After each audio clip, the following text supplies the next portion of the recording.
നമസ്കാരം. അങ്കച്ചൂടിലേക്ക് വീണ്ടും സ്വാഗതം. ലോക്സഭാ തെരഞ്ഞെടുപ്പിൽ കേരളം വിധിയെഴുതാൻ ഇനി കേവലം 22 നാളുകൾ കൂടി മാത്രമാണ് അവശേഷിക്കുന്നത്. ഈ ഘട്ടത്തിലാണ് കോൺഗ്രസ് അധ്യക്ഷൻ രാഹുൽ ഗാന്ധി വയനാട്ടിൽ നിന്നും മത്സരിക്കുന്നു എന്ന വാർത്തകൾ പുറത്തുവന്നത്. അങ്കച്ചൂട് ഇനിയും കൂടും എന്നതിൽ യാതൊരു സംശയവുമില്ല. അങ്കച്ചൂടിൽ ആദ്യം തെക്കൻ ജില്ലകളിലെ തെരഞ്ഞെടുപ്പ് വിശേഷങ്ങളാണ്. തിരുവനന്തപുരത്തെ LDF പ്രചാരണങ്ങൾക്ക് ചൂടുപകരാൻ CPIM general secretary Sitaram Yechury സജീവമായ ദിനമായിരുന്നു ഇന്ന്. കേരളത്തിൽ രാഹുലിന്റെ വരവ് ചലനങ്ങൾ സൃഷ്ടിക്കില്ലെന്നും ആരാണ് കോൺഗ്രസിന്റെ ശത്രുവെന്ന് അവർ തന്നെ പറയട്ടെ എന്നും യെച്ചൂരി പറഞ്ഞു. തിരുവനന്തപുരത്തെ LDF സ്ഥാനാർത്ഥി C ദിവാകരന്റെ തെരഞ്ഞെടുപ്പ് കൺവെൻഷൻ നെയ്യാറ്റിൻകരയിൽ ഉദ്ഘാടനം ചെയ്ത ശേഷം മാധ്യമപ്രവർത്തകരോട് സംസാരിക്കുകയായിരുന്നു അദ്ദേഹം. തിരുവനന്തപുരം പാർലമെന്റ് മണ്ഡലത്തിലെ LDF സ്ഥാനാർത്ഥി C ദിവാകരനെ വിജയിപ്പിക്കണമെന്ന് അഭ്യർത്ഥിച്ചുകൊണ്ട് നെയ്യാറ്റിൻകരയിൽ നടന്ന തെരഞ്ഞെടുപ്പ് കൺവെൻഷൻ ഉദ്ഘാടനം ചെയ്തതിനു ശേഷം മാധ്യമങ്ങളോട് സംസാരിക്കുകയായിരുന്നു CPIMന്റെ ജനറൽ സെക്രട്ടറി സീതാറാം യെച്ചൂരി. രാഹുൽ ഗാന്ധി വയനാട്ടിലേക്ക് മത്സരിക്കുവാനെത്തുന്നതോടുകൂടി, കേരളത്തിലേക്ക് മത്സരിക്കുവാനെത്തുന്നതോടുകൂടി കോൺഗ്രസ് എന്ത് സന്ദേശമാണ് നൽകുന്നത് എന്നുള്ളതായിരുന്നു അദ്ദേഹം എടുത്ത് ചോദിച്ച ഒരു കാര്യം. ഒരു കാരണവശാലും രാഹുൽ ഗാന്ധി കേരളത്തിലേക്ക് മത്സരിക്കാൻ വന്നാൽ പ്രത്യേകിച്ച് ഒരു ചലനവും ഉണ്ടാക്കില്ല എന്നുള്ള ഒരു പ്രതികരണവും അദ്ദേഹത്തിന്റെ ഭാഗത്ത് നിന്ന് ഉണ്ടായിരുന്നു. മറ്റൊന്ന് CPIMന്റെ അല്ലെങ്കിൽ LDFന്റെ മുഖ്യ ശത്രു എന്ന് പറയുന്നത് മോദിയാണ്, BJP സർക്കാരാണ്, അവരെ താഴെ ഇറക്കുക എന്നുള്ളതാണ് CPIMന്റെ പ്രധാന ലക്ഷ്യം എന്നുള്ളതാണ്. എന്നാൽ കോൺഗ്രസിന്റെ പ്രധാന ശത്രു ആരെന്നും കോൺഗ്രസിന്റെ മുഖ്യ ലക്ഷ്യം എന്തെന്നും അവർ തന്നെ പറയണം എന്നും സീതാറാം യെച്ചൂരി പ്രതികരിച്ചു. Our priorities are clear: to defeat the BJP. Now let the Congress decide what its priorities are. In Kerala, well, the whole of the country, the fight is against the BJP. In Kerala, it has traditionally been the fight between the LDF and the UDF. Now, in that sort of a fight, what is the message they want to give? It's their decision. മറ്റൊന്ന്, സാധാരണക്കാരായിട്ടുള്ള ജനങ്ങളെ, അതായത് ദളിതരെയും മുസ്ലിങ്ങളെയും എല്ലാം തന്നെ തെരഞ്ഞുപിടിച്ച് ആക്രമിക്കുന്ന, കൊല്ലുന്ന, പശുവിൻ്റെ പേര് പറഞ്ഞൊക്കെ കൊല്ലുന്ന ഒരു കാഴ്ചയാണ് നമുക്ക് ഇന്ത്യയിൽ കാണാൻ കഴിഞ്ഞത്. അതുകൊണ്ട് തന്നെ ഈ രാജ്യത്തിൻ്റെ ജനങ്ങൾക്ക് യാതൊരു തരത്തിലുള്ള ഒരു ആവശ്യവും അവർക്ക് വേണ്ടി നടപ്പാക്കുവാൻ സാധിക്കാത്ത രാജ്യത്തിൻ്റെ ഉടമയായ പ്രധാനമന്ത്രിയെ ഈ രാജ്യത്തിൻ്റെ യഥാർത്ഥ ഉടമകളായിട്ടുള്ള ജനങ്ങൾ പുറത്താക്കുവാൻ വേണ്ടി മുന്നോട്ട് വരണം. അതിനുവേണ്ടി ഇടതുപക്ഷ ജനാധിപത്യ മുന്നണിയുടെ കേരളത്തിലെ എല്ലാ സ്ഥാനാർത്ഥികളെയും വമ്പിച്ച ഭൂരിപക്ഷത്തിൽ വിജയിപ്പിക്കണം. ഒപ്പം തിരുവനന്തപുരത്തെ LDF സ്ഥാനാർത്ഥി C ദിവാകരനെയും വൻപിച്ച ഭൂരിപക്ഷത്തോടു കൂടി തന്നെ വിജയിപ്പിക്കണം എന്നുള്ള ഒരു ആവശ്യവും അദ്ദേഹം മുന്നോട്ട് വെച്ചു. രാഹുൽ ഗാന്ധിയുടെ വയനാട്ടിലേക്കുള്ള വരവിനെ പ്രത്യേകമായി കാണേണ്ടതില്ലെന്ന് മുഖ്യമന്ത്രി പിണറായി വിജയൻ. 20 മണ്ഡലങ്ങളിൽ ഒരു സ്ഥാനാർത്ഥിയെ മാത്രമേ അദ്ദേഹത്തെയും കണക്കാക്കുന്നുള്ളൂവെന്നും അദ്ദേഹം തിരുവനന്തപുരത്ത് പ്രസ് ക്ലബിന്റെ മുഖാമുഖം പരിപാടിയിൽ പറഞ്ഞു. BJPക്കെതിരെയുള്ള പോരാട്ടമാണ് രാഹുൽ നടത്തുന്നതെങ്കിൽ അതിൽ BJPയുമായിട്ടാണല്ലോ മത്സരിക്കേണ്ടത്. ഇവിടെ മത്സരം BJPയുമായല്ലോ. വയനാട്ടിലെ മത്സരം അവിടെയും BJPയുടെ മുന്നണിയിലെ സ്ഥാനാർത്ഥി ഉണ്ടായിരിക്കാം, പക്ഷേ അത് BJPയുമായുള്ള മത്സരമാണെന്ന് ആരും പറയില്ല. അതാണ് ഞാൻ പറഞ്ഞത്, ഇടതുപക്ഷ ജനാധിപത്യ മുന്നണിക്കെതിരെയുള്ള മത്സരമാണത്. ഫലത്തിൽ ഇടതുപക്ഷത്തിനെതിരെയുള്ള മത്സരമാണ്. വയനാട്ടിൽ രാഹുൽ ഗാന്ധി വന്നാൽ ഞങ്ങൾ ശ്രമിക്കുക രാഹുൽ ഗാന്ധി അവിടെ പരാജയപ്പെടുത്താനാണ്. ഞങ്ങൾക്കതിൽ നല്ല ആത്മവിശ്വാസത്തോടെ തന്നെ പോരാടാൻ കഴിയുമെന്നാണ് നില. കൊല്ലം ലോക്സഭാ മണ്ഡലത്തിൽ ഇടതുമുന്നണി സ്ഥാനാർത്ഥി KN ബാലഗോപാൽ കടക്കലിലാണ് സ്വീകരണ പരിപാടിയിൽ ഇന്ന് പങ്കെടുത്തത്. വലതുമുന്നണി സ്ഥാനാർത്ഥി NK പ്രേമചന്ദ്രൻ പുനലൂരിലും BJP സ്ഥാനാർത്ഥി KV സാബു ചാത്തന്നൂരിലും വോട്ട് തേടി. കൊല്ലം ലോക്സഭാ മണ്ഡലം ഇടതുമുന്നണി സ്ഥാനാർത്ഥി KN ബാലഗോപാൽ ഇന്ന് ചടയമംഗലം നിയമസഭാ മണ്ഡലത്തിൽപ്പെട്ട കടക്കലിലാണ് സ്വീകരണങ്ങൾ ഏറ്റുവാങ്ങി മുന്നോട്ട് പോയിക്കൊണ്ടിരിക്കുന്നത്. കടക്കൽ പഞ്ചായത്ത് ഉൾപ്പെടെയുള്ള നിരവധി സ്ഥലങ്ങൾ അദ്ദേഹത്തിന് നൂറുകണക്കിന് ഇടതുമുന്നണി പ്രവർത്തകരുടെ സ്വീകരണങ്ങൾ അദ്ദേഹത്തിന് നൽകി. ഇപ്പോഴും അത് നട്ടുച്ച വെയിലായാലും ശരി നിരവധി പേരുടെ സ്വീകരണമാണ് അദ്ദേഹം ഏറ്റുവാങ്ങിക്കൊണ്ടിരിക്കുന്നത്. ഇവിടെ വയനാട് രാഹുൽ ഗാന്ധി മത്സരിക്കുന്ന ഒരു സാഹചര്യം കൂടി കടത്തതോടെ ഇപ്പോൾ മത്സരം എല്ലാ മണ്ഡലങ്ങളിലും കടക്കുമെന്ന് ഉറപ്പായിട്ടുണ്ട്. അതേസമയം UDF സ്ഥാനാർത്ഥി NK പ്രേമചന്ദ്രൻ ഇന്ന് പുനലൂരിലെ നിയമസഭാ മണ്ഡലത്തിലാണ് പര്യടനം നടത്തുന്നത്. BJP സ്ഥാനാർത്ഥിയാകട്ടെ ചാത്തന്നൂരിൽ വിവിധ ക്രൈസ്തവ ദേവാലയങ്ങളിലും മത നേതാക്കന്മാരെയും സമുദായ നേതാക്കന്മാരെയും കണ്ട് വോട്ട് അഭ്യർത്ഥിക്കുന്ന തിരക്കിലാണ്. പത്തനംതിട്ട ലോക്സഭാ മണ്ഡലത്തിലെ ഇടതുമുന്നണി സ്ഥാനാർത്ഥിയായ വീണ ജോർജിന്റെ രണ്ടാം ഘട്ട സ്ഥാനാർത്ഥി പര്യടനം പൂഞ്ഞാർ മണ്ഡലത്തിൽ നിന്ന് ആരംഭിച്ചു. സീതാറാം യെച്ചൂരി അടക്കമുള്ള ദേശീയ സംസ്ഥാന നേതാക്കൾ മണ്ഡലത്തിലെ ഇടതുമുന്നണിയുടെ തെരഞ്ഞെടുപ്പ് കൺവെൻഷനുകൾക്കായി നാളെ എത്തിച്ചേരും. തെരഞ്ഞെടുപ്പിന് ഇനി 22 നാളുകൾ മാത്രം ബാക്കിയുള്ളപ്പോൾ പത്തനംതിട്ട പാർലമെന്റ് മണ്ഡലത്തിലെ തെരഞ്ഞെടുപ്പ് പ്രചരണ പരിപാടികൾക്കും ചൂടേറിയിട്ടുണ്ട്. മണ്ഡലത്തിലെ ഇടതുമുന്നണി സ്ഥാനാർത്ഥിയായ വീണ ജോർജിന്റെ രണ്ടാം ഘട്ട സ്ഥാനാർത്ഥി പര്യടനം ഇന്ന് ആരംഭിച്ചു. പൂഞ്ഞാർ മണ്ഡലത്തിൽ നിന്നാണ് വീണ ജോർജിന്റെ സ്ഥാനാർത്ഥി പര്യടനം ആരംഭിച്ചത്. 5 പഞ്ചായത്തുകളിലായി വിവിധ ഭാഗങ്ങളിൽ ഒരുക്കിയ സ്വീകരണ കേന്ദ്രങ്ങളിലെല്ലാം തന്നെ വീണ ജോർജ് പര്യടനം നടത്തി. മികച്ച സ്വീകാര്യതയാണ് വീണ ജോർജിന് മണ്ഡലത്തിൽ ലഭിച്ചുകൊണ്ടിരിക്കുന്നത് എന്ന് തന്നെ പറയാം. UDF സ്ഥാനാർത്ഥി ആന്റോ ആന്റണി ഇന്ന് പത്തനംതിട്ടയിലെ വിവിധ ഭാഗങ്ങളിലാണ് പര്യടനം നടത്തിയത്. ചില സ്വകാര്യ ചടങ്ങുകളിലും പങ്കെടുത്തു. ആന്റോ ആന്റണിയുടെ പത്രികാ സമർപ്പണം അടുത്ത ദിവസം തന്നെ ഉണ്ടാകുമെന്നാണ് വിലയിരുത്തപ്പെടുന്നത്. NDA സ്ഥാനാർത്ഥിയായ K സുരേന്ദ്രൻ അടൂർ, ആറന്മുള, തിരുവല്ല തുടങ്ങിയ മണ്ഡലങ്ങളിലായിരുന്നു ഇന്ന് പര്യടനം നടത്തിയത്. ഇതിനുശേഷം ചില സ്വകാര്യ വ്യക്തികളെ നേരിൽ കണ്ട് വോട്ട് അഭ്യർത്ഥിക്കുകയും ചെയ്തു. അതേസമയം ഇടതുമുന്നണി സ്ഥാനാർത്ഥിയായ വീണ ജോർജിനെ പിന്തുണ പ്രഖ്യാപിച്ചുകൊണ്ട് ദേശീയ സംസ്ഥാന നേതാക്കളെല്ലാം തന്നെ വരും ദിവസങ്ങളിൽ മണ്ഡലത്തിലേക്ക് എത്തിച്ചേരുന്നു. നാളെ വൈകുന്നേരം 4 മണിക്ക് സീതാറാം യെച്ചൂരി പത്തനംതിട്ടയിൽ എത്തുന്നുണ്ട്. ഇതിനുശേഷം ബൃന്ദ കാരാട്ട്, പ്രകാശ് കാരാട്ട്, മുഖ്യമന്ത്രി പിണറായി വിജയൻ, VS അച്യുതാനന്ദൻ തുടങ്ങിയവരും വീണ ജോർജിന്റെ പിന്തുണയുമായി എത്തും. ഈ നേതാക്കളെല്ലാം വരുന്നതോടെ തന്നെ വിജയപ്രതീക്ഷയിലാണ് ഇടതുമുന്നണി. വയനാട്ടിൽ കോൺഗ്രസ് സ്ഥാനാർത്ഥിയായി രാഹുൽ ഗാന്ധിയെ പ്രഖ്യാപിച്ചപ്പോൾ ആശയക്കുഴപ്പത്തിലായത് ഇങ്ങ് തൃശൂരിലെ BJP പ്രവർത്തകരാണ്. തൃശൂരിൽ NDA സ്ഥാനാർത്ഥിയായി പ്രഖ്യാപിച്ചിരുന്ന തുഷാർ വെള്ളാപ്പള്ളി വയനാട്ടിലേക്ക് മാറുമെന്ന വാർത്തകളാണ് ഈ അനിശ്ചിതത്വത്തിന് കാരണം. തുഷാർ നടത്തിയ വാർത്താ സമ്മേളനത്തിനാകട്ടെ ഈ അനിശ്ചിതത്വത്തിന് പരിഹാരം കാണാനും കഴിഞ്ഞില്ല. തൃശൂരിൽ നിന്നും അഭിറാമിന്റെ റിപ്പോർട്ടിലേക്ക്. വയനാട്ടിൽ രാഹുൽ ഗാന്ധി സ്ഥാനാർത്ഥിയാണ് തൊട്ട് പിന്നാലെ NDA കലഹങ്ങൾ രൂക്ഷമായിരിക്കുകയാണ്. വയനാട് സീറ്റിൽ NDA ആണ് നിലവിൽ മത്സരിക്കുന്നത്. പക്ഷേ ആ സീറ്റിൽ BJP ഏറ്റെടുക്കുമ്പോൾ സംബന്ധിച്ച് കടുത്ത ആശങ്ക നിങ്ങൾക്ക് തന്നെ തുഷാർ വെള്ളാപ്പള്ളി സ്വയം പ്രഖ്യാപിത സ്ഥാനാർത്ഥിയായി രംഗത്ത് വരികയായിരുന്നു. ആദ്യം തന്നെ വയനാട്ടിൽ മത്സരിക്കാൻ തുഷാർ വെള്ളാപ്പള്ളി താല്പര്യം BJP അറിയിക്കുകയും ചെയ്തു. എന്നാൽ അദ്ദേഹം വിളിച്ചുകൂട്ടിയ പത്രസമ്മേളനത്തിൽ അദ്ദേഹം അത് പറയാതെ ഒഴിഞ്ഞു പോവുകയും ചെയ്തു. ഒരു പത്രസമ്മേളനം വിളിച്ചുകൂട്ടുകയും തുടർന്ന് ഏത് തരത്തിലാണ് പത്രസമ്മേളനം വിളിച്ചതെന്ന് പോലും അദ്ദേഹത്തിന് വ്യക്തമാക്കാൻ കഴിയാത്ത രീതിയിലാണ് പത്രസമ്മേളനം അദ്ദേഹം അവസാനിപ്പിച്ചത്. ഒരു തരത്തിലും NDA അവിടെ ആരും മത്സരിക്കുമെന്നോ തുഷാർ വെള്ളാപ്പള്ളി അവിടെ മത്സരിക്കുന്ന അദ്ദേഹം തുറന്നു പറയാൻ തയ്യാറായില്ല.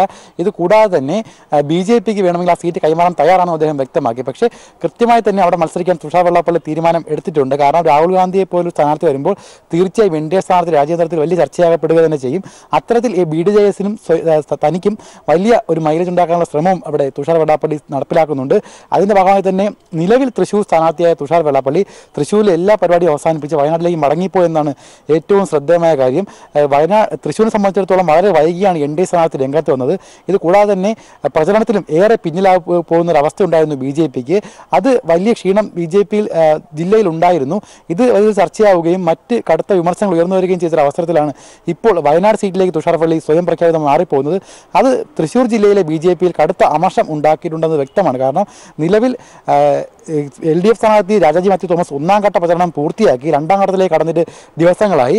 UDF ആകട്ടെ അതിനോടൊപ്പം എത്താനുള്ള ശ്രമത്തിലുമാണ്. ഈ ഘട്ടത്തിലാണ് NDA വളരെ സാധ്യത കൽപ്പിക്കുന്ന തൃശ്ശൂർ പോലും മണ്ഡലത്തിൽ ഒരു തരത്തിലും സ്ഥാനാർത്ഥി നിർണ്ണയത്തിന് ശേഷം ഒരു തരത്തിൽ പോലും മുന്നോട്ട് പോകാൻ കഴിയാത്തൊരവസ്ഥയിലേക്ക് NDA പോയത്. ഇത് BJPയിൽ കടുത്ത അമർഷം ഉണ്ടാക്കിയിട്ടുണ്ട്. ഇതിനെ തുടർന്ന് തന്നെ തുഷാർ വെള്ളാപ്പള്ളി വന്നപ്പോൾ എല്ലാ അമർഷവും മാറ്റിവെച്ച് കടുത്ത ഒരു പ്രവർത്തനത്തിലേക്ക് പോകാനുള്ള ശ്രമവും BJP നടത്തിയിരുന്നു. പക്ഷേ അത് മുന്നോട്ട് പോകുന്നതിനിടയിലാണ് ഇപ്പോൾ ഈ ഒരു നീക്കവുമായി തുഷാർ വെള്ളാപ്പള്ളി വയനാടേക്ക് പോകുന്നത്. ഇതിനെതിരെ കടുത്ത അമർഷം ജില്ലയിലെ BJPയിലുണ്ട്. ഇപ്പോൾ വയനാട്ടിലേക്ക് തുഷാർ പോകുമ്പോൾ ഇവിടെ ആരാകണ സ്ഥാനത്ത് സംബന്ധിച്ച് നിലവിൽ തന്നെ ഗ്രൂപ്പ് വിഷയങ്ങൾ BJP തലപൊക്കിയിട്ടുണ്ട്. നേരത്തെ തന്നെ സീറ്റിന് അവകാശം ഉന്നയിച്ച് ഗോപാലകൃഷ്ണൻ അടക്കമുള്ളവർ ഇപ്പോൾ വീണ്ടും രംഗത്ത് വന്നിട്ടുണ്ട്. പക്ഷേ രമേശിനെ പോലുള്ളവരെ ഇറക്കാനാണ് കൃഷ്ണദാസ് വിഭാഗത്തിന്റെ തീരുമാനം. എന്തായാലും ജില്ലാ പ്രസിഡന്റ് BJP ജില്ലാ പ്രസിഡന്റ് നാഗേഷ് അടക്കമുള്ളവർ മത്സരത്തിനായി ഇറങ്ങുമ്പോൾ എന്തായാലും ജില്ലയിലെ NDAയിൽ കാര്യങ്ങൾ എളുപ്പമാകില്ല. ആലപ്പുഴയിലെ ഇടതുമുന്നണി സ്ഥാനാർത്ഥി AM ആരിഫ് തന്റെ പ്രചരണം 3ാം ഘട്ടത്തിലേക്ക് കടന്നു. ഇതിനിടെ മണ്ഡലത്തിലെ UDF സ്ഥാനാർത്ഥി ഷാനിമോൾ ഉസ്മാൻ 1ാം ഘട്ട പര്യടനം പൂർത്തിയാക്കുകയാണ്. പ്രചരണത്തിൽ നേടിയ മേൽക്കൈ വലിയ തോതിൽ ഗുണം ചെയ്യുമെന്ന പ്രതീക്ഷയിലാണ് ഇടതു കേന്ദ്രങ്ങൾ. ആലപ്പുഴയിൽ നിന്നും ഷാജഹാൻ തയ്യാറാക്കിയ റിപ്പോർട്ടിലേക്ക്. ആലപ്പുഴയിലെ ഇടതുപക്ഷ സ്ഥാനാർത്ഥി AM ആരിഫിന്റെ തന്റെ 3ാം വട്ട സ്വീകരണ പരിപാടികളാണ് ഇന്ന് ആലപ്പുഴയിൽ തുടക്കമായത്. ആലപ്പുഴ മണ്ഡലത്തിന്റെ തെക്കേ അറ്റമായിട്ടുള്ള കരുനാഗപ്പള്ളിയിൽ നിന്നായിരുന്നു സ്വീകരണ പരിപാടികൾക്ക് തുടക്കം കുറിച്ചത്. കഴിഞ്ഞ 2 പരിപാടികളിലും സ്വീകരണ പരിപാടികളിലും വളരെയധികം ആവേശകരമായിട്ടുള്ള ജനപങ്കാളിത്തം നമുക്ക് കാണാൻ സാധിച്ചു. അതിൽ നിന്നും വ്യത്യസ്തമായിട്ട് കൂടുതൽ പ്രവർത്തകരുടെയും അതോടൊപ്പം തന്നെ നാട്ടുകാരുടെയും ഒക്കെ ഒരു പങ്കാളിത്തമാണ് നമുക്ക് ഇന്ന് കരുനാഗപ്പള്ളിയിൽ ആരംഭിച്ച അദ്ദേഹത്തിൻ്റെ സ്വീകരണ പരിപാടിയിലും കാണാൻ സാധിച്ചത്. ഇതോടൊപ്പം തന്നെ ആലപ്പുഴയിലെ UDF സ്ഥാനാർത്ഥി ഷാനിമോൾ ഉസ്മാൻ വോട്ടർമാരെ നേരിട്ട് കണ്ട് വോട്ടഭ്യർത്ഥിക്കുന്ന തിരക്കിലാണ് ഇപ്പോഴും.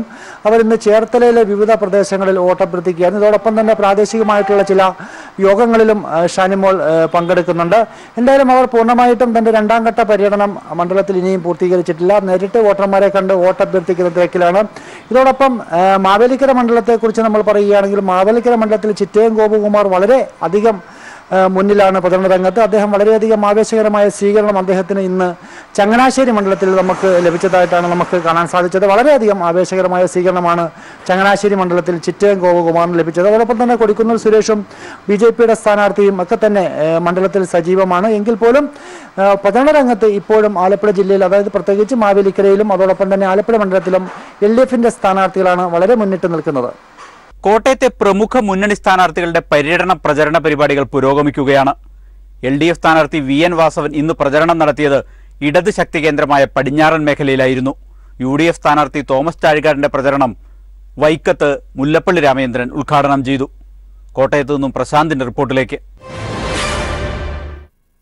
പ്രളയ ദുരന്തത്തിൽ കൈത്താങ്ങായി നിന്ന VN വാസവൻ LDF സ്ഥാനാർത്ഥിയായി ജനങ്ങൾക്കിടയിലേക്ക് എത്തുമ്പോൾ വളരെ ആവേശത്തോടുകൂടി തന്നെയാണ് പടിഞ്ഞാറൻ മേഖലയിലെ ജനങ്ങൾ അദ്ദേഹത്തെ സ്വീകരിച്ചത്. മാത്രമല്ല നാട്ടിലെ വഴികളിലെല്ലാം തന്നെ സ്നേഹസാഗരം ഏറ്റുവാങ്ങിക്കൊണ്ടായിരുന്നു ആവേശകരമായ ഒരു പര്യടനമായിരുന്നു LDF സ്ഥാനാർത്ഥിയുടേത്. സ്ഥാനാർത്ഥിയുടെ ജനപ്രിയത വിളിച്ചോതുന്നായിരുന്നു ഓരോ സ്വീകരണ കേന്ദ്രങ്ങളും. കുമരകം, തിരുവാർപ്പ്, ഐമനം, അർപ്പൂക്കര, കൈപ്പുഴ എന്നിവിടങ്ങളിലെല്ലാം തന്നെ ഒന്നിനൊന്ന് ഗംഭീരമായിട്ടുള്ള സ്വീകരണം തന്നെയായിരുന്നു സ്ഥാനാർത്ഥിക്ക് ലഭിച്ചത്. സ്ത്രീ പങ്കാളിത്തം കൊണ്ട് വളരെയധികം ശ്രദ്ധ നേടിയ സ്വീകരണങ്ങളായിരുന്നു ഓരോന്നും. പടിഞ്ഞാറൻ മേഖലയിലെ ഓരോ സ്വീകരണ കേന്ദ്രങ്ങളിലും കർഷകരായിരുന്നു അദ്ദേഹത്തെ സ്വീകരിച്ചിരുന്നു. കർഷക തൊഴിലാളികളായിരുന്നു സ്വീകരിച്ചിരുന്നത്. കർഷകർ കതിർക്കുലകൾ കൊണ്ടും അതുപോലെ തന്നെ കരിക്കിൻ കുലകൾ കൊണ്ടും പഴക്കുല അടക്കമുള്ള കാർഷിക വിഭവങ്ങൾ നൽകിയായിരുന്നു സ്ഥാനാർത്ഥിയെ സ്വീകരിക്കുന്ന കാഴ്ചയായിരുന്നു. എന്തായാലും സ്വീകരണം ഏറെ ആവേശം നൽകുന്നതായും ഏറെ വിജയപ്രതീക്ഷ നൽകുന്നതായുമാണ് VN വാസവൻ പീപ്പിൾ TVയോട് പ്രതികരിച്ചത്. റബ്ബറിന്റെ നാടായ ഈ മേഖലയിൽ സിയാൽ മോഡലുള്ള ഒരു കമ്പനി ഗവൺമെന്റ് രജിസ്റ്റർ ചെയ്ത് കഴിഞ്ഞിരിക്കുന്നു. 200 ഏക്കർ സ്ഥലം കോട്ടയം ജില്ലയിൽ എടുക്കാൻ തീരുമാനിച്ചിരിക്കുന്നു. സ്വാഭാവികമായി LDF ഗവൺമെൻറ് പറഞ്ഞതെല്ലാം പ്രാവർത്തികമാക്കി കൊണ്ടുവരുന്ന ഈ കാലഘട്ടത്തിൽ ഈ വിഷയത്തിലും ഗവൺമെൻറ് ആത്മാർത്ഥത ജനങ്ങൾ തിരിച്ചറിയുന്നു. അതുകൊണ്ട് വലിയ പ്രതീക്ഷയാണ് ഇവിടുത്തെ കർഷക സുഹൃത്തുക്കൾ വെച്ചു പുലർത്തുന്നത്. ആർപ്പൂക്കര മേഖലയിലാകട്ടെ വളരെ അധികം ആവേശത്തോടു കൂടിയായിരുന്നു ഓരോ വരവേൽപ്പും. ചെണ്ടമേളങ്ങളുടെയും വാദ്യമേളങ്ങളുടെയും എല്ലാം തന്നെ അകമ്പടിയോടുകൂടി സ്ഥാനാർത്ഥിയെ സ്വീകരിക്കുകയായിരുന്നു. വരുന്ന വഴികളിലെല്ലാം തന്നെ തിങ്ങി നിറഞ്ഞ ഒരു ജനക്കൂട്ടം തന്നെയായിരുന്നു സ്ഥാനാർത്ഥി സ്വീകരിക്കുന്ന ഓരോ കേന്ദ്രങ്ങളിലും ഉണ്ടായിരുന്നത്. എന്തായാലും ഈ ഏറ്റുമാനൂരിൻ്റെ അതുപോലെ പടിഞ്ഞാറൻ മേഖല, ഏറ്റുമാനൂർ നിയോജകമണ്ഡലത്തിലെ പടിഞ്ഞാറൻ മേഖല ഇടത് സ്ഥാനാർത്ഥിക്കൊപ്പം എന്നുള്ള ഒരു പ്രഖ്യാപനം കൂടിയായിരുന്നു ഓരോ സ്വീകരണ കേന്ദ്രങ്ങളിലും ബോധ്യമായിട്ടുള്ള കാര്യം. അതേസമയം UDF സ്ഥാനാർത്ഥിയായിട്ടുള്ള തോമസ് ചാഴിക്കാടനാകട്ടെ ഇന്ന് അദ്ദേഹത്തിന്റെ പ്രചരണത്തിന് ഔദ്യോഗികമായ തുടക്കം വൈക്കത്തു നിന്നായിരുന്നു. വൈക്കത്ത് KPCC അധ്യക്ഷൻ മുല്ലപ്പള്ളി രാമചന്ദ്രനാണ് അദ്ദേഹത്തിന്റെ പ്രചരണം ഉദ്ഘാടനം ചെയ്തത്. ടി.വിപുരം, തലയാഴം, വൈക്കം, വെച്ചൂർ എന്നിവിടങ്ങളിലെല്ലാമായിരുന്നു അദ്ദേഹത്തിന്റെ പര്യടനം. എന്തായാലും 2ാം ഘട്ട പര്യടനത്തിലേക്ക് UDF കടന്നിരിക്കുന്നു. നാമനിർദ്ദേശ പത്രിക സമർപ്പിച്ച ശേഷമാണ് 2ാം ഘട്ട പര്യടനത്തിലേക്ക് UDF സ്ഥാനാർത്ഥി കടന്നിരിക്കുന്നത്. LDF സ്ഥാനാർത്ഥിയാകട്ടെ ഏപ്രിൽ 2-ന് രാവിലെ 10:30 തന്നെ നാമനിർദ്ദേശ പത്രിക സമർപ്പിക്കും എന്നാണ് അറിയാൻ കഴിയുന്നത്. എന്തായാലും LDF സ്ഥാനാർത്ഥിയുടെ വലിയൊരു പ്രചരണത്തിന് വേണ്ടി ദേശീയ നേതൃത്വങ്ങളും ദേശീയ നേതൃത്വം ഒപ്പം തന്നെ ഇടതുപക്ഷത്തിന്റെ സമുദ്രായ നേതാക്കളും എല്ലാം തന്നെ ജില്ലയിൽ പര്യടനത്തിന് എത്തുന്നുണ്ട്. അത് സംബന്ധിച്ചുള്ള തീയതികളെല്ലാം തന്നെ ആയിക്കഴിഞ്ഞിരിക്കുന്നു. ഏപ്രിൽ 2-ന് CPM general secretary Sitaram Yechury വൈക്കത്ത് എത്തി പൊതുയോഗത്തിൽ പങ്കെടുക്കുന്നുണ്ട്. അതുപോലെ തന്നെ മുഖ്യമന്ത്രി പിണറായി വിജയൻ 3 കേന്ദ്രങ്ങളിൽ, മണ്ഡലത്തിലെ 3 കേന്ദ്രങ്ങളിൽ പാലായിലും കോട്ടയത്തും അടക്കം ജനങ്ങളെ നേരിൽ കണ്ട് വോട്ടഭ്യർത്ഥിക്കുന്നതിന് വേണ്ടിയും ഇടതുപക്ഷത്തിന്റെ വിജയം സുനിശ്ചിതമാക്കുന്നതിന് വേണ്ടിയുള്ള പ്രവർത്തനങ്ങളിൽ അദ്ദേഹവും എത്തുന്നുണ്ട്. CPMന്റെ പൊളിറ്റ് ബ്യൂറോ അംഗങ്ങളായിട്ടുള്ള MAB അടക്കമുള്ള നേതാക്കൾ എത്തുന്നുണ്ട്. അങ്ങനെ വലിയ ഒരു പ്രചരണത്തിലേക്ക് ഇടതുപക്ഷവും നീങ്ങുകയാണ്. ഇടതുപക്ഷം പ്രചരണത്തിന്റെ 3ാം ഘട്ടത്തിലേക്ക് കടന്നപ്പോഴാണ് UDF പ്രചരണത്തിന്റെ 2ാം ഘട്ടത്തിലേക്ക് കടന്നിരിക്കുന്നത്. എന്തായാലും ആവേശകരമായ രീതിയിൽ തന്നെയാണ് കോട്ടയം ലോക്സഭാ മണ്ഡലത്തിലെ തെരഞ്ഞെടുപ്പ് പ്രചരണ പ്രവർത്തനങ്ങൾ മുന്നോട്ട് പോകുന്നത്. വടക്കൻ കേരളത്തിലെ തിരഞ്ഞെടുപ്പ് വാർത്തകളിലേക്ക് വരുമ്പോൾ ഇന്ന് ഏറ്റവും കൂടുതൽ ശ്രദ്ധിച്ച ഒരു മണ്ഡലം എന്നത് വയനാട് നിയോജക മണ്ഡലം തന്നെയാണ്. വയനാട്ടിൽ ഏറെ നാളത്തെ അനിശ്ചിതത്വത്തിനൊടുവിൽ വയനാട്ടിൽ രാഹുൽ ഗാന്ധി മത്സരിക്കും എന്ന കാര്യത്തിൽ ഇന്ന് പ്രഖ്യാപനം വന്നിരിക്കുന്നു. ഏതായാലും തിരഞ്ഞെടുപ്പ് പ്രചാരണത്തിൽ ഏകപക്ഷീയമായ മുന്നേറ്റം നടത്തിയ LDFനെ രാഹുലിന്റെ പേര് മാത്രം ഉയർത്തിക്കാട്ടി പ്രതിരോധിക്കേണ്ട അവസ്ഥയിലേക്ക് UDF എത്തി നിൽക്കുന്നുണ്ട്. മറ്റൊരു പ്രധാനപ്പെട്ട കാര്യം, തിരഞ്ഞെടുപ്പ് പ്രചാരണത്തിൽ LDF സ്ഥാനാർത്ഥി PP സുനീർ ഇന്ന് കുടുംബ യോഗങ്ങളിലൊക്കെ തന്നെയുമാണ് പങ്കെടുത്തത്. വാർത്തയുടെ വിശദാംശങ്ങളുമായി ഞങ്ങളുടെ പ്രതിനിധി വയനാട്ടിൽ നിന്നും അനൂപ് KR ചേരുന്നു. അനിശ്ചിതത്വം നീങ്ങി. ഒടുവിൽ അമേഠിക്കൊപ്പം വയനാട്ടിലും രാഹുൽ ഗാന്ധി മത്സരിക്കും. 2 ആഴ്ചക്കാലം നീണ്ടുനിന്ന ഗ്രൂപ്പ് പോരിനും വിവാദങ്ങൾക്കും ശേഷമാണ് തീരുമാനം. ആഭ്യന്തര കലാപങ്ങൾക്ക് ഒറ്റമൂലിയായി രാഹുൽ ഗാന്ധി എത്തുന്നത് മാത്രമേ UDF നേതാക്കൾ ആഗ്രഹിച്ചുള്ളൂ. അത് സാധ്യമായി. രാഹുൽ എത്തുന്നതിലുള്ള ആവേശം നേതാക്കൾക്കുണ്ട്. വയനാടിന്റെ ഒരു പ്രതിസന്ധി ഈ 2 ദിവസം മുൻപ് വളരെ ഗൗരവപൂർവ്വം KPCCയും AICC അറിയിച്ചിരുന്നു. അപ്പോഴും അവർ പറഞ്ഞു ഞങ്ങളോട് കാത്തിരിക്കാനാണ്. ഞങ്ങൾ ക്ഷമാപൂർവ്വം കാത്തിരുന്നു. ഞങ്ങളുടെ പ്രവർത്തകർക്ക് നിരാശയില്ല. രാഹുൽ ഗാന്ധി തിരിച്ചറിഞ്ഞു. അതാണ് കോൺഗ്രസിന്റെ നേതാവ്. 3 ആഴ്ചക്കാലമായി ചിട്ടയായ പ്രചരണ പ്രവർത്തനങ്ങളിലാണ് LDF സ്ഥാനാർത്ഥി PP സുനീർ മണ്ഡലത്തിന്റെ എല്ലാ മേഖലയിലും കഴിഞ്ഞ 3 ആഴ്ചക്കാലം കൊണ്ട് സന്ദർശിച്ചു. ഇപ്പോൾ കുടുംബയോഗങ്ങളും ഭവന സന്ദർശനങ്ങളുമാണ് LDF സ്ഥാനാർത്ഥി നടത്തുന്നത്. രാഹുലിന്റെ വരവോ വിവാദങ്ങളോ LDF പ്രചരണത്തെ ബാധിച്ചിട്ടില്ല. തികഞ്ഞ ആത്മവിശ്വാസത്തിലാണ് LDF സ്ഥാനാർത്ഥി. ഇടതുപക്ഷ ജനാധിപത്യ മുന്നണിയും ഐക്യജനാധിപത്യ മുന്നണിയും തമ്മിലുള്ള മത്സരമാണ്. നിലവിലുള്ള രാഷ്ട്രീയ സാഹചര്യം കൊണ്ടും കേരളത്തിലെ LDF ഗവൺമെന്റിന്റെ ജനക്ഷേമ വികസന പ്രവർത്തനങ്ങൾ കൊണ്ടും ഇടതുപക്ഷം ബഹുദൂരം മുമ്പിലാണ് കേരളത്തിൽ. അതുകൊണ്ട് തന്നെ ഇനി ഒരു കാരണവശാലും ഇടതുപക്ഷത്തോടൊപ്പം ഈ തെരഞ്ഞെടുപ്പിൽ ഒരു രംഗത്തും എത്തിച്ചേരാൻ UDFന് സാധിക്കുകയില്ല. ആ ദയനീയാവസ്ഥ മനസ്സിലാക്കിയത് കൊണ്ടാണ് രാഹുൽ ഗാന്ധിയെ പോലെയുള്ള ഒരാളെ കേരളത്തിൽ കൊണ്ടുവന്ന് മത്സരിപ്പിക്കാൻ UDF തീരുമാനിക്കുന്നത്. രാഹുൽ എത്തിയാൽ BJP വയനാട് സീറ്റ് ഏറ്റെടുക്കുമെന്നാണ് നേതാക്കൾ പറഞ്ഞത്. എന്നാൽ BDJSനാണ് NDA സീറ്റ് നൽകിയിരിക്കുന്നത്. രാഹുൽ എത്തുന്നതോടെ തുഷാർ വെള്ളാപ്പള്ളി രാഹുൽ ഗാന്ധിക്കെതിരെ വയനാട്ടിൽ മത്സരിക്കും. കണ്ണൂർ ലോക്സഭാ മണ്ഡലം LDO സ്ഥാനാർത്ഥി PK ശ്രീമതി ടീച്ചറുടെ 2ാം ഘട്ട പൊതുപര്യടനത്തിന് ആവേശകരമായ തുടക്കമാണ് ഇന്ന് ഉണ്ടായിരിക്കുന്നത്. അഴീക്കോട് നിയോജക മണ്ഡലം കേന്ദ്രീകരിച്ചുകൊണ്ടാണ് PK ശ്രീമതി ഇന്ന് തിരഞ്ഞെടുപ്പ് പ്രചാരണത്തിന് ഇറങ്ങിയത്. അതേസമയം UDF സ്ഥാനാർത്ഥി K സുധാകരൻ തളിപ്പറമ്പ് മണ്ഡലം കേന്ദ്രീകരിച്ച് തിരഞ്ഞെടുപ്പ് പര്യടനത്തിന് ഇന്നിറങ്ങി. NDA സ്ഥാനാർത്ഥി CK പത്മനാഭൻ ഇന്ന് ധർമ്മടം കേന്ദ്രീകരിച്ചുകൊണ്ടാണ് തിരഞ്ഞെടുപ്പ് പ്രചാരണത്തിന് ഇറങ്ങിയത്. വാർത്തയുടെ വിശദാംശങ്ങളുമായി ഞങ്ങളുടെ പ്രതിനിധി M സന്തോഷ് ചേരുന്നു. വ്യക്തികളെയും സ്ഥാപനങ്ങളെയും സന്ദർശിച്ചുകൊണ്ടുള്ള ആദ്യഘട്ട പ്രചരണവും പിന്നീട് 2ാം ഘട്ടത്തിൽ വോട്ടർമാരെ നേരിട്ട് കണ്ടുകൊണ്ട് തുറന്ന വാഹനത്തിൽ വോട്ടഭ്യർത്ഥിച്ചുകൊണ്ടുള്ള പൊതുപര്യടനവും പൂർത്തിയാക്കി. അതിനുശേഷമാണ് ഇന്നലെ നാമനിർദ്ദേശ പത്രിക സമർപ്പണത്തിന് ശേഷം ഇന്ന് 2ാം ഘട്ട പൊതുപര്യടനം ആരംഭിച്ചിരിക്കുന്നത്. അഴീക്കോട് നിയമസഭാ മണ്ഡലത്തിലാണ് ഇന്ന് ശ്രീമതി ടീച്ചർ പ്രചരണം നടത്തുന്നത്. അഴീക്കോട് നിയമസഭാ മണ്ഡലത്തിൽ 20ഓളം കേന്ദ്രങ്ങളിൽ ശ്രീമതി ടീച്ചർക്ക് ഇന്ന് സ്വീകരണം ഒരുക്കിയിട്ടുണ്ട്. 2ാം ഘട്ട പൊതുപര്യടനത്തിന് ആവേശകരമായിട്ടുള്ള തുടക്കമാണ് ഉണ്ടായിരിക്കുന്നത്. വോട്ടർമാർ അതോടൊപ്പം തന്നെ നാനാ വിഭാഗത്തിൽപ്പെട്ടിട്ടുള്ള ജനങ്ങളും ശ്രീമതി ടീച്ചറെ സ്വീകരിക്കുന്നതിന് വേണ്ടി ഈ സ്വീകരണ കേന്ദ്രങ്ങളിൽ എത്തിച്ചേർന്നിരുന്നു. വലിയ തരത്തിലുള്ള ഒരു ആവേശം തന്നെ ഈ പ്രചരണത്തിൽ ഇപ്പോൾ നമുക്ക് ദൃശ്യമാകുന്നുണ്ട്. ഏതായാലും നാമനിർദ്ദേശ പത്രിക സമർപ്പണത്തിന് ശേഷം വലിയ രീതിയിലുള്ള തിരഞ്ഞെടുപ്പ് ആവേശം പ്രവർത്തകർക്കിടയിൽ തന്നെ LDF പ്രവർത്തകർക്കിടയിൽ തന്നെ വർദ്ധിച്ചിട്ടുണ്ട്. ഏതായാലും നേരത്തെ തന്നെ പ്രചരണത്തിൽ മറ്റ് മുന്നണികളെ അപേക്ഷിച്ച് വളരെയധികം മുന്നേറാൻ ശ്രീമതി ടീച്ചർക്ക് LDF സ്ഥാനാർത്ഥി PK ശ്രീമതി ടീച്ചർക്ക് സാധിച്ചിട്ടുണ്ട്. LDF ഉജ്ജ്വലമായ ജയം നേടും അല്ലേ? അപ്പോൾ അതെ, അതുകൊണ്ടൊന്നും പേടിക്കാനില്ല.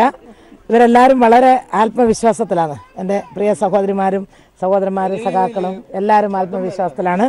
അതുകൊണ്ട് നമുക്ക് ഉജ്ജ്വലമായ ജയം നേടുന്നുള്ളത് ഇവർക്കൊക്കെ ഉത്തമ വിശ്വാസമുണ്ട്. അതേസമയം തന്നെ പ്രചരണത്തിൽ LDFന് ഒപ്പം എത്താനുള്ള ശ്രമത്തിലാണ് UDFും NDAയും. എന്നാൽ ശ്രീമതി ടീച്ചറുടെ പ്രചരണം വളരെ മുന്നിലാണ്. UDF സ്ഥാനാർത്ഥി K സുധാകരൻ ഇന്ന് തളിപ്പറമ്പ് മണ്ഡലത്തിലാണ് പര്യടനം നടത്തിയത്. അതോടൊപ്പം തന്നെ NDA സ്ഥാനാർത്ഥി CK പത്മനാഭൻ ഇന്ന് ധർമ്മടം മണ്ഡലത്തിൽ പര്യടനം നടത്തി. CK പത്മനാഭന്റെ പൊതുപര്യടനം ഇതുവരെയും ആരംഭിച്ചിട്ടില്ല. ഏതായാലും പ്രചരണത്തിന്റെ ഈ ആദ്യ 3 ഘട്ടത്തിൽ LDF സ്ഥാനാർത്ഥി എത്തി നിൽക്കുമ്പോൾ മണ്ഡലത്തിൽ എങ്ങും വലിയ തരത്തിലുള്ള സ്വീകരണം നിറഞ്ഞ തിരഞ്ഞെടുപ്പ് ആവേശം തന്നെ നമുക്ക് ദൃശ്യമാണ്. കണ്ണൂരിന്റെ വികസന നേട്ടങ്ങൾ ഉയർത്തിപ്പിടിച്ചുകൊണ്ടാണ് ശ്രീമതി ടീച്ചർ പ്രധാനമായും പ്രചരണം നടത്തുന്നത്. ഏതായാലും കണ്ണൂരിന്റെ വികസന നായിക തന്നെ വീണ്ടും പാർലമെന്റിൽ എത്തിച്ചേരണം എന്നുള്ള ഒരു ആഗ്രഹമാണ് വോട്ടർമാർ പങ്കുവയ്ക്കുന്നത്. മലപ്പുറത്ത് LDF സ്ഥാനാർത്ഥി PK സാനു ഇന്ന് മഞ്ചേരി കേന്ദ്രീകരിച്ചുകൊണ്ടാണ് വോട്ടഭ്യർത്ഥിച്ച് പ്രചാരണത്തിന് ഇറങ്ങിയത്. ഒപ്പം തന്നെ PK കുഞ്ഞാലിക്കുട്ടി UDF സ്ഥാനാർത്ഥി PK കുഞ്ഞാലിക്കുട്ടി പെരിന്തൽമണ്ണ കേന്ദ്രീകരിച്ചുകൊണ്ടും ഇന്ന് തിരഞ്ഞെടുപ്പ് പ്രചാരണത്തിന് ഇറങ്ങി. 3 തവണ മണ്ഡലം പര്യടനം പൂർത്തിയാക്കിക്കൊണ്ട് ഏറെ മുന്നിലാണ് LDF സ്ഥാനാർത്ഥി PK സാനു. വാർത്തയുടെ വിശദാംശങ്ങളുമായി ഞങ്ങളുടെ പ്രതിനിധി KT സ്വാലിഹ് ചേരുന്നു. ചൂടേറിയ പ്രചാരണ പ്രവർത്തനങ്ങളാണ് മലപ്പുറത്തും നടക്കുന്നത്. ഇരു മുന്നണികളും വലിയ ആത്മവിശ്വാസത്തിലാണ്, വിജയപ്രതീക്ഷയിലാണ് ഉള്ളത്. LDF സ്ഥാനാർത്ഥി VP സാനു ഇന്ന് മഞ്ചേരിയിലാണ് വോട്ട് തേടിയത്. അദ്ദേഹം 3 തവണ മണ്ഡല പര്യടനം പൂർത്തീകരിച്ചു കഴിഞ്ഞിട്ടുണ്ട്. അതിൻ്റെ ഒരു ആത്മവിശ്വാസത്തിലാണ്. അതോടൊപ്പം സോഷ്യൽ മീഡിയ ക്യാമ്പയിനിങ് എല്ലാം സാനുവിൻ്റെ വലിയ ശ്രദ്ധ നേടിക്കഴിഞ്ഞു. പുതുതായി വരുന്ന വോട്ടർമാരെല്ലാം തന്നെ ഇടതുപക്ഷവൽക്കരിക്കപ്പെട്ട് കഴിഞ്ഞിരിക്കുന്നു. അവരെല്ലാം ഇടതുപക്ഷത്തോടൊപ്പമാണ് എന്ന് പല നിലയിൽ അവർ പ്രഖ്യാപിച്ചുകൊണ്ടിരിക്കുകയാണ്. അതോടൊപ്പം തന്നെ റോഡ് ഷോകളും മണ്ഡല പര്യടനങ്ങളും റോഡ് ഷോകളുമായി പഞ്ചായത്ത് തല കൺവെൻഷനുകളും എല്ലാം പുരോഗമിച്ചുകൊണ്ടിരിക്കുന്നു. UDF യോഗങ്ങളുടെയും കൺവെൻഷനുകളുടെയും എല്ലാം തിരക്കിനിടയിലാണ് UDF സ്ഥാനാർത്ഥി PK കുഞ്ഞാലിക്കുട്ടിയുടെ തെരഞ്ഞെടുപ്പ് പ്രചാരണം. അദ്ദേഹം ഇന്ന് പെരിന്തൽമണ്ണയിലായിരുന്നു വോട്ട് തേടിയിരുന്നത്. മണ്ഡല പര്യടനം പെരിന്തൽമണ്ണയിലായിരുന്നു. രാഹുൽ ഗാന്ധിയുടെ സ്ഥാനാർത്ഥി പ്രഖ്യാപനം ഉണ്ടായതിനെ തുടർന്ന് അദ്ദേഹം മണ്ഡല പര്യടനം അവസാനിപ്പിച്ച് ജില്ലാ കോൺഗ്രസ് ആസ്ഥാനത്തേക്ക് എത്തുകയായിരുന്നു. വലിയ ഒരു ആവേശം രാഹുൽ ഗാന്ധിയുടെ വരവ് ഉണ്ടാക്കുമെന്നാണ് മുസ്ലിം ലീഗും മലപ്പുറത്ത് അതിൻ്റെ ഒരു ഗുണം മലപ്പുറത്തും കിട്ടുമെന്നാണ് മുസ്ലിം ലീഗും കണക്ക് കൂട്ടുന്നത്. ഭൂരിപക്ഷം കൂടും, ഒരു സംശയമില്ല. ഭൂരിപക്ഷം കൂടുന്ന എല്ലാ ലക്ഷണവും നിയോജക മണ്ഡലത്തിലുണ്ട്. UDF ഒരു വൻ മുന്നേറ്റമാണ് കാണുന്നത്. എന്നാൽ SDPI PDP സ്ഥാനാർത്ഥികൾ പരമ്പരാഗത മുസ്ലിം വോട്ടുകളിൽ വിള്ളലുണ്ടാക്കുമെന്ന ഒരു ആശങ്ക UDF നേതൃത്വത്തിനുണ്ട്. NDA സ്ഥാനാർത്ഥി V ഉണ്ണികൃഷ്ണൻ മാസ്റ്റർ ഇന്ന് ക്ഷേത്രങ്ങളിലും അതുപോലെ മണ്ഡലത്തിലെ പ്രമുഖരെയും കാണുന്ന തിരക്കിലായിരുന്നു. വടക്കൻ കേരളത്തിലും തിരഞ്ഞെടുപ്പ് പ്രചാരണം സജീവമായി തന്നെ നടക്കുകയാണ്. വയനാട്ടിലെ അനിശ്ചിതത്വങ്ങളൊക്കെ തന്നെ മാറിയിരിക്കുന്നു. തെരഞ്ഞെടുപ്പ് പര്യടനം കൂടുതൽ സജീവമാവുകയാണ്. വരും ദിവസങ്ങളിൽ വാർത്തയും വിശേഷങ്ങളും ഇവിടെ അവസാനിക്കുന്നില്ല. നാളെ ഇതേ സമയം വീണ്ടും കാണാം. നമസ്കാരം.